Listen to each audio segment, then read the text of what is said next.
الرجيم بسم الله الرحمن الرحيم إذ تستغيثون ربكم صدق الله العظيم۔ اللہ رب العزت کے فضل و کرم سے، اس کی توفیق خاص سے رات کو 10 پارے مکمل ہو چکے ہیں۔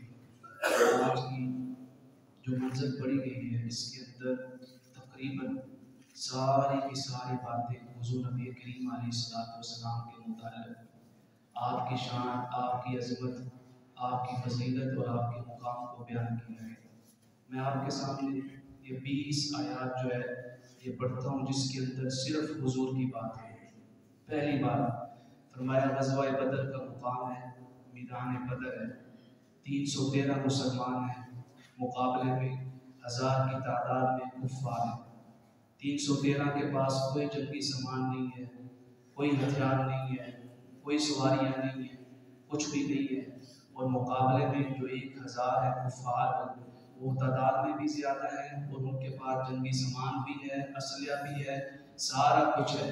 جب یہ آقا کریم علیہ السلام نے میدان بدر کے اندر دیکھا تو آپ نے دست مبارک اللہ تعالیٰ کی بارگاہ میں اٹھا دیے، دعا کی کہ مولا جو تم نے میرے ساتھ وعدہ کیا تھا اب اس وعدے کو پورا کر۔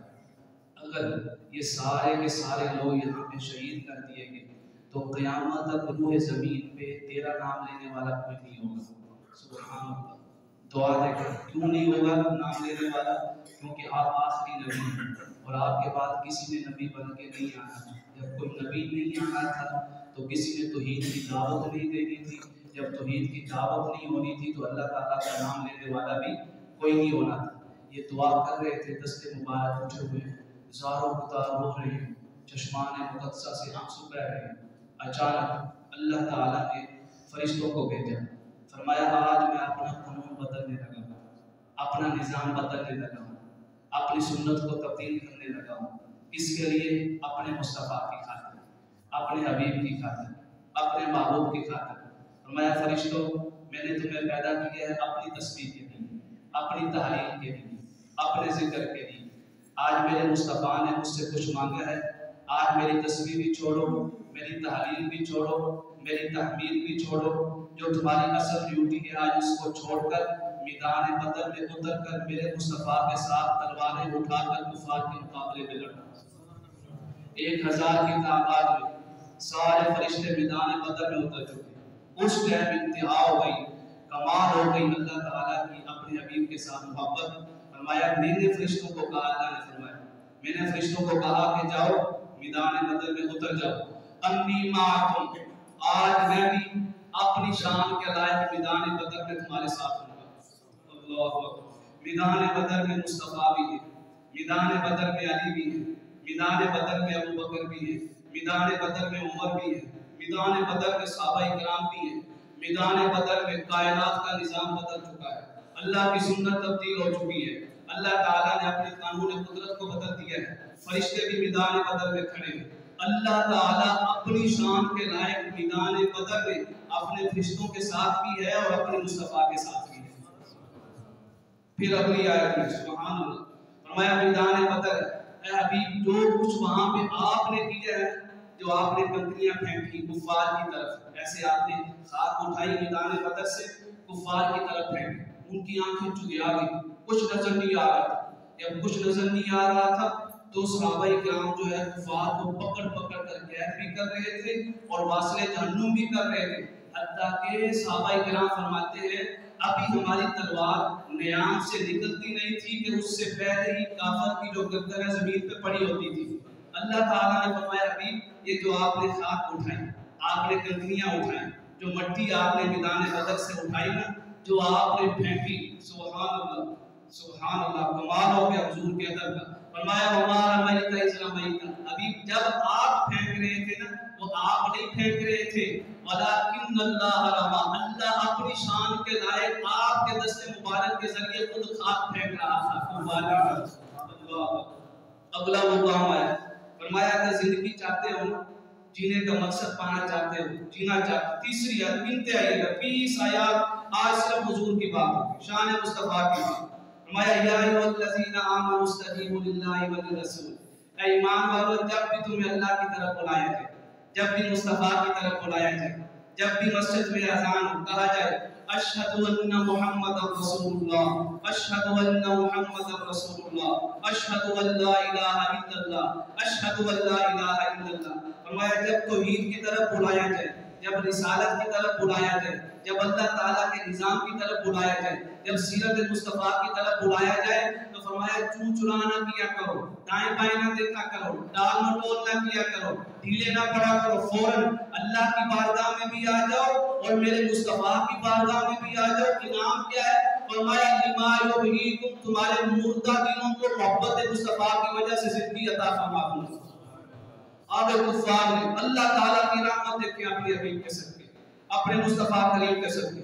کفار نے کہا وَإِذْ قَالُوا اللَّهُمَّ إِنْ كَانَ هَذَا هُوَ الْحَقُّ، اے اللہ اگر یہ محمد صلی اللہ علیہ وآلہ وسلم یہ سچے رسول ہیں، یہ سچے نبی ہیں، فَأَمْطِرْ عَلَيْنَا حِجَارَةً مِّنَ السَّمَاءِ، تو پھر آسمان سے ہمارے اوپر پتھر برسا، عذاب نازل کر، اَوِئْتِنَا بِعَذَابٍ أَلِيمٍ، یا دردناک عذاب دے۔ اگر یہ سچے، یہاں پہ کفار کی عقل ماری گئی۔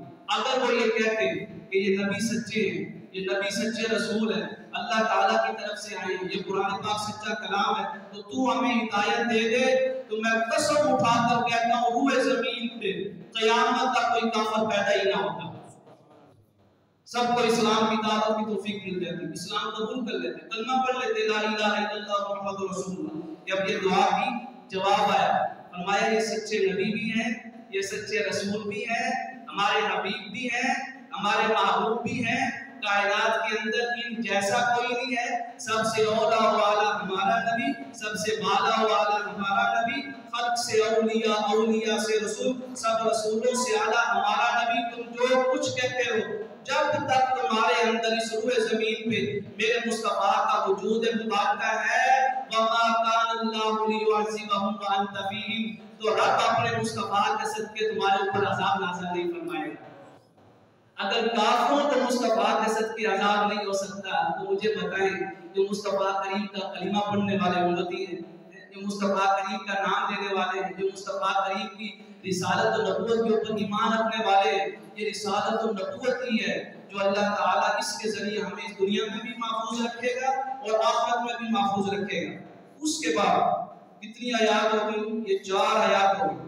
چوتھی آیات میں فرمایا یا ایھا الذین آمنوا لا تخونوا اللہ والرسول وتخونوا اماناتکم، جب بھی تمہارے سامنے اللہ کی بات آ جائے، رسول اللہ کی بات آ جائے، اس کے اوپر عمل کرنا ہے، اللہ اور اس کے رسول کے ساتھ خیانت نہیں کرنی ہے، اللہ اور اس کے رسول کے احکامات کو پامال نہیں کرنا ہے، اللہ اور اس کے رسول کی بات کا انکار نہیں کرنا ہے۔ فرمایا جب تم ان کی بات مانو گے نا تو وَاعْلَمُوا أَنَّمَا أَمْوَالُكُمْ وَأَوْلَادُكُمْ فِتْنَةٌ، تمہارے مال میں بھی برکت ڈال دوں گا اور تمہاری اولاد کے اندر بھی خیر و برکت ڈال دوں گا۔ اللہ اللہ اکبر، سبحان اللہ سبحان اللہ۔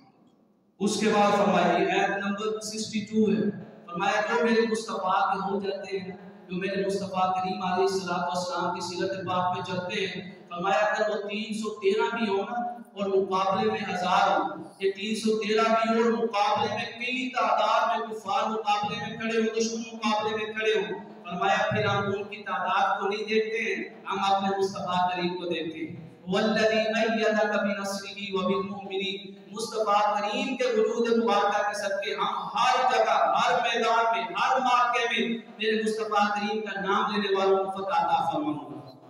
اس کے بعد فرمایا حبیب یہ جو سارے دیوانے آپ کے بیٹھے ہیں، آپ کا نام سن کے جان بھی دینے کو تیار ہو جاتے ہیں، قربان کرنے کو تیار ہو جاتے ہیں، کوئی بات سنتے ہی نہیں آپ کی عزت کی خاطر، آپ کی حرمت کی خاطر، آپ کی ناموس کی خاطر۔ فرمایا یہ جو سارے دیوانے بن کے بیٹھے ہیں نا، آپ سے محبت کرتے ہیں، یہ خود محبت نہیں کرنے لگے ہیں، اللہ تعالیٰ نے ان کے دلوں کو آپ کی محبت کے لیے پسند فرما لیا ہے، اپنے مصطفیٰ کی محبت کے لیے ان کے دلوں کا انتخاب فرما لیا ہے۔ فرمایا لو انفقت ما فی الارض جميعا ما الفت بین قلوبہم، اے حبیب اگر آپ دنیا کے سارے خزانے بھی ان کے اوپر خرچ کر دیتے کہ مجھ سے محبت کرنے لگ جاؤ تو یہ محبت نہیں کر سکتے تھے، ولکن اللہ الف بینہم، یہ محبت اس لیے کرتے ہیں کہ اللہ تعالیٰ نے ان کے دلوں کو آپ کی محبت کے لیے پسند فرما لیا ہے۔ اس کے بعد سورہ توبہ کے اندر فرمایا آیت نمبر 24 کمال ہو گیا. فرمایا قل ان کان آباؤکم وابناؤکم واخوانکم وازواجکم وعشیرتکم واموال اقترفتموها وتجارة تخشون کسادها ومساکن ترضونها احب الیکم من اللہ ورسولہ وجہاد فی سبیلہ فتربصوا حتی یأتی اللہ بامرہ واللہ لا یہدی القوم الفاسقین. کہ ابھی آپ اعلان فرما دیں اگر ان لوگوں کو جو آپ کا کلمہ پڑھتے ہیں ان کے ہاں ان کے آباء و اجداد کی، ان کے بیٹوں کی، ان کے خاندان کی اور ان کے مال کی اور ان کے محلات کی، بنگلوں کی، ان کی کوٹھیوں کی اور ان کی تجارت کی محبت، فرمایا اگر اللہ اور اس کے رسول کی محبت سے بڑھ گئی اور جہاد کی محبت سے بڑھ گئی تو فرمایا فَتَرَبَّصُوا حَتَّىٰ يَأْتِيَ اللَّهُ بِأَمْرِهِ. انہوں نے جو اپنے آباء و اجداد کے ساتھ، اپنے بیٹوں کے ساتھ، اپنے گھر والوں کے ساتھ، اپنے کاروبار کے ساتھ، اپنی کوٹھیوں، اپنے بنگلوں، اپنی عمارات، اپنی گاڑیوں اور اپنی تجارت، اپنے کاروبار کے ساتھ جو محبت اللہ اور اس کے رسول اور جہاد سے بھی زیادہ کر لی ہے تو آپ اعلان کرتے فَتَرَبَّصُوا حَتَّىٰ يَأْتِيَ اللَّهُ بِأَمْرِهِ. پھر اللہ کے عذاب کا انتظار کریں، اللہ کی پکڑ کا انتظار کریں. آئی یا نہیں آئی پکڑ اس دور میں؟ کیوں آئی مسلمانوں کے اوپر پکڑ؟ کیوں یہ عذاب کی مختلف صورتیں نازل ہو رہی ہیں؟ ان ساری چیزوں کے ساتھ جو محبت ہے نا ہماری مصطفیٰ کی محبت سے بڑھ گئی ہے، اللہ کی محبت سے بڑھ گئی، جہاد کی محبت سے بڑھ گئی. اس دل ڈرپوک ہو چکے ہیں. فرمایا اگر ایسی نوبت آ جائے گا، ایسے حالات پیدا ہو جائیں فَتَرَبَّصُوا حَتَّىٰ يَأْتِيَ اللَّهُ بِأَمْرِهِ. پھر اللہ کے عذاب کا انتظار کریں. کیوں؟ وَاللَّهُ لَا يَهْدِي الْقَوْمَ الْفَاسِقِينَ. اللہ تعالیٰ فاسقوں کی مدد نہیں کرتا ہے. اللہ تعالیٰ فاسقوں کو فتح عطا نہیں فرماتا ہے. اللہ تعالیٰ فاسقوں نافرمانوں کو کامیاب نہیں کرتا ہے جو میرے مصطفیٰ کی بارگاہ سے دور چلے گئے. اس کے بعد فرمایا آیت نمبر 26 میں سورہ توبہ کی، فرمایا غزوہ حنین ہے، تعداد میں بھی مسلمان بہت زیادہ ہیں، 12,000 کی تعداد ہے مسلمانوں کی میدان حنین میں. یہ طائف کی وادیوں کی طرف آتا ہے یہ علاقہ. 12,000 کی تعداد مقابلے میں 30,000. ان 12,000 کے پاس بھی سارا جنگی سامان موجود ہے، سواریاں موجود ہیں، اسلحہ موجود ہے، سب کچھ موجود ہے. پوری طاقت کے ساتھ میدان حنین میں اترے. مقابلے میں 30,000 ہیں، ان کے پاس بھی سارا کچھ ہے. جب انہوں نے دیکھا کہ ہم 12,000 ہیں 30,000 کے مقابلے میں، اگر 313,000 کو شکست دے سکتے ہیں کچھ نہ ہونے کے باوجود بھی، تو 12,000 سارا کچھ ہونے کے باوجود 30,000 کو بھی شکست دے سکتے ہیں. اپنی تعداد کی طرف دیکھا، اللہ کی مدد کی طرف نہیں، اللہ تعالیٰ کی نصرت کی طرف نہیں، اس بات کی طرف نہیں کہ میرے مصطفیٰ کریم علیہ السلام ان کے ساتھ ہیں. فرمایا جب وہ اپنی تعداد پہ اترانے لگے، ان کو اپنی تعداد پہ گمنڈ ہونے لگا، تو ہم نے ان کی فتح کو شکست میں بدل دیا. میدان حنین کے اندر شروع میں شکست میں بدل دیا. کیوں؟ کہا کہ ہم تعداد میں زیادہ ہیں. اللہ یہ بتانا چاہتا ہے کہ مسلمان کبھی تعداد کی طرف نہیں دیکھتا ہے. اگر مسلمان دیکھتا ہے تو لا الہ الا اللہ محمد رسول اللہ کی طاقت کی طرف دیکھتا ہے. فرمایا جب شکست میں بدلنے لگے تو ہمارے آقا کریم علیہ السلام نے، مصطفیٰ کریم علیہ السلام نے ایسے زمین سے نیچے ہونے لگے، اپنی سواری سے کنکریاں اٹھانے لگے. جب کنکریاں اٹھانے لگے تو سواری خود بخود ہی نیچے بیٹھ گئی، جیسے وہ سمجھ رہی تھی کہ حضور نبی کریم علیہ السلام کیا چاہتے ہیں، آپ کی کیا خواہش ہے، آپ کیا اٹھانا چاہتے ہیں. اور اس سواری کی لگام جو ہے میدان حنین میں حضرت عبداللہ ابن مسعود رضی اللہ تعالیٰ عنہ نے پکڑی ہوئی. آپ نے ایسی کنکریاں اٹھائیں، 12,000 جو تعداد میں زیادہ اسلحہ سارا جنگی سامان بھی موجود ہے، 30,000 کو شکست نہیں دے سکا. اپنی تعداد پر گمان تھا.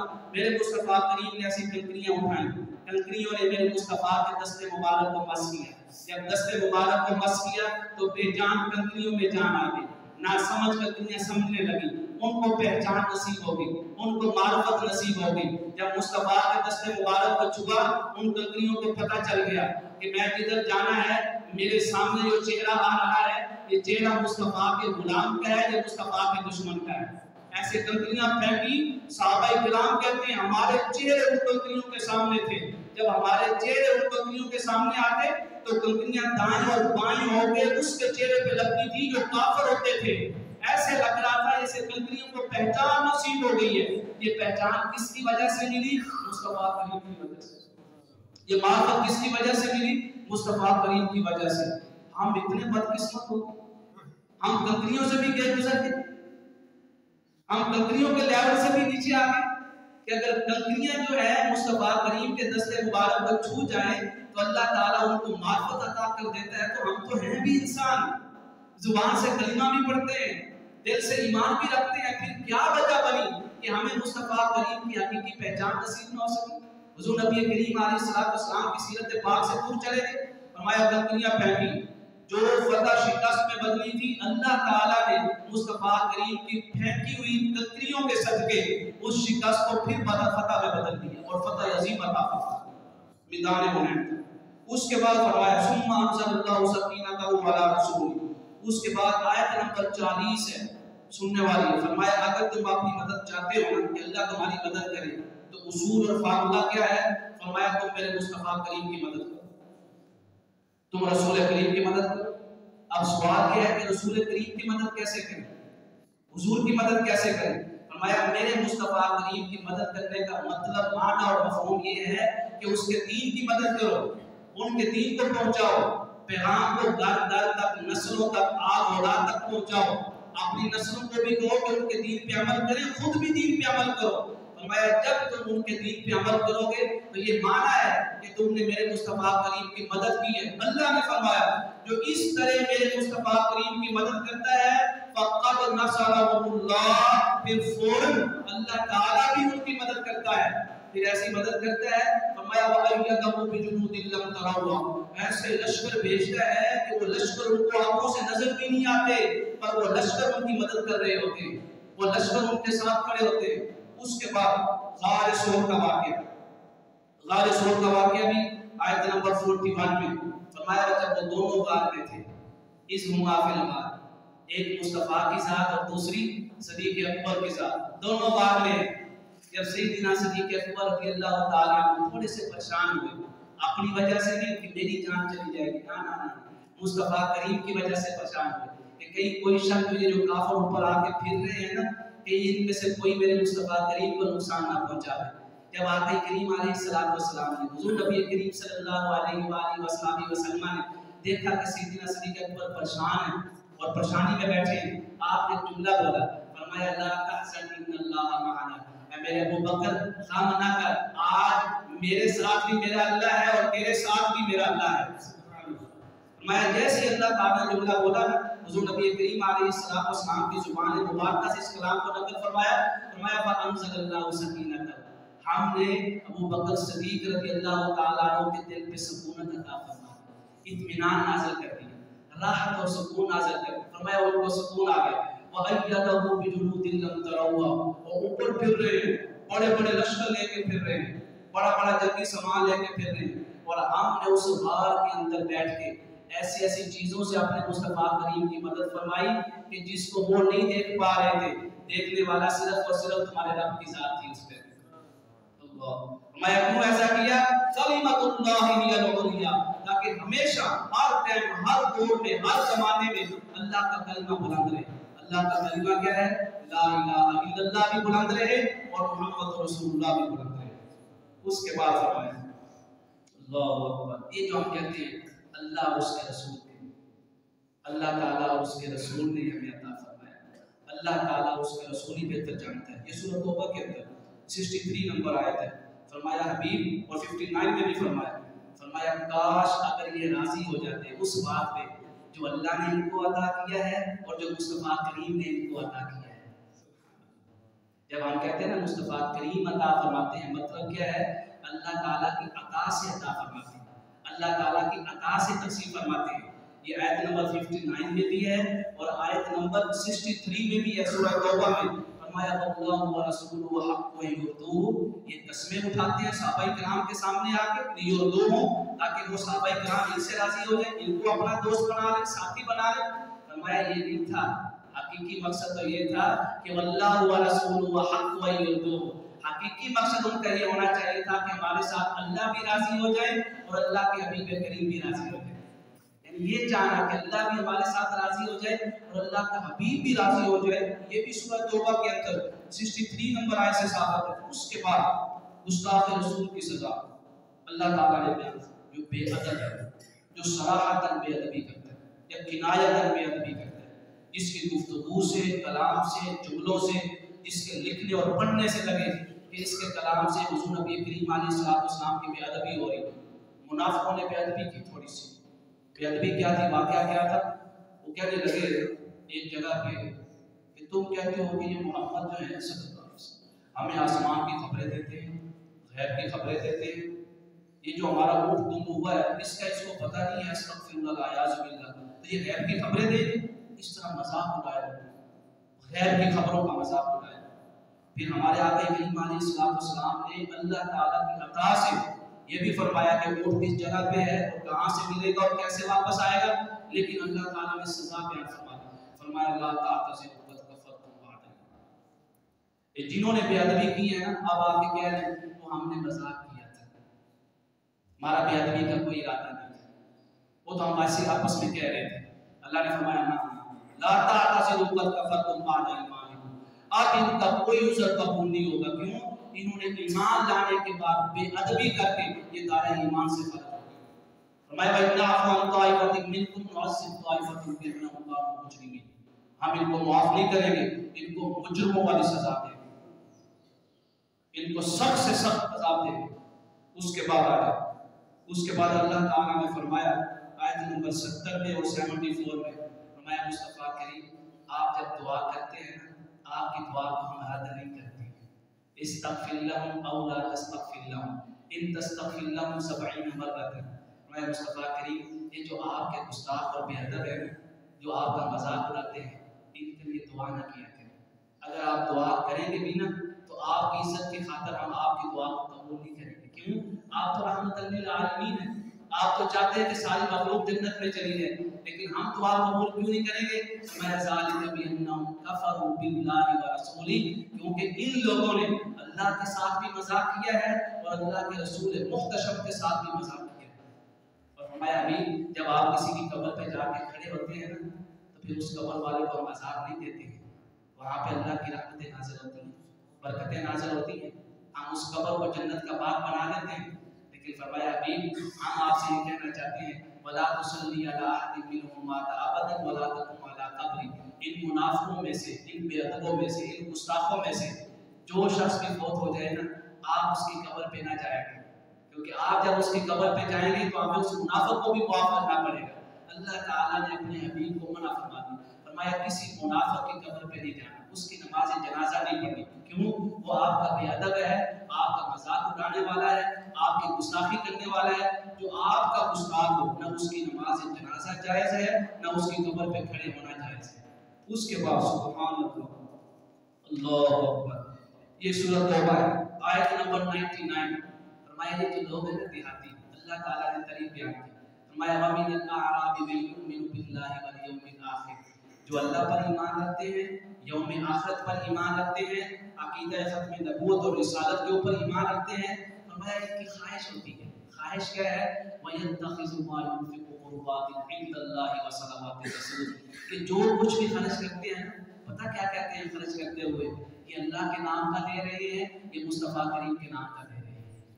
کیوں خرچ کرتے ہیں؟ اس لیے سے خرچ کرتے ہیں کہ ہمیں اللہ کا قرب بھی مل جائے اور مصطفیٰ کریم کا قرب بھی مل جائے. یعنی حضور کے نام کا خرچ کرتے ہیں، حضور کے نام کا صدقہ و خیرات کرتے ہیں، حضور کے نام پہ دیتے ہیں. اللہ نے فرمایا جن کی یہ عادت ہے نا، الا انها قربۃ لهم سيدخلهم الله في رحمته ان الله غفور رحیم. اللہ تعالیٰ ان کو اپنا قرب بھی عطا فرماتا ہے اور اپنے مصطفیٰ کریم کا قرب بھی عطا فرماتا ہے. اتنا ہی نہیں، سيدخلهم الله في رحمته، اس کا انعام یہ ہے کہ قیامت کے دن ہر شخص پریشان ہوگا جو میرے مصطفیٰ کریم کے ساتھ محبت رکھے گا. قیامت کے دن اللہ تعالیٰ نے فرمایا اس شخص کو میں اپنی رحمت کا سایہ عطا فرماؤں گا. اس سے آگے فرمایا مومنوں کی نشانی یہ ہے ان صلاتک سکن لہم.